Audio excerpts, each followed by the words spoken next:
اور یہ کہ ہمیں معلوم نہیں کہ اس سے اہل زمین کے ساتھ برائی مقصود ہے یا ان کے پروردگار نے ان کی بھلائی کا ارادہ فرمایا ہے، اور یہ کہ ہم میں بعض نیک ہیں اور بعض دوسری طرح کے،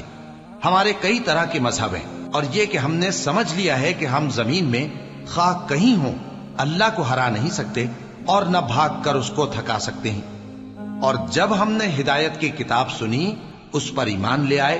سو جو شخص اپنے پروردگار پر ایمان لاتا ہے تو اس کو نہ نقصان کا خوف ہے نہ کسی طرح کے ظلم کا،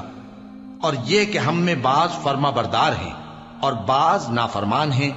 تو جو فرما بردار ہوئے وہ سیدھے رستے پر چلے اور جو نافرمان ہوئے وہ دوزخ کا ایندھن بنے۔ اور اے پیغمبر صلی اللہ علیہ وآلہ وسلم،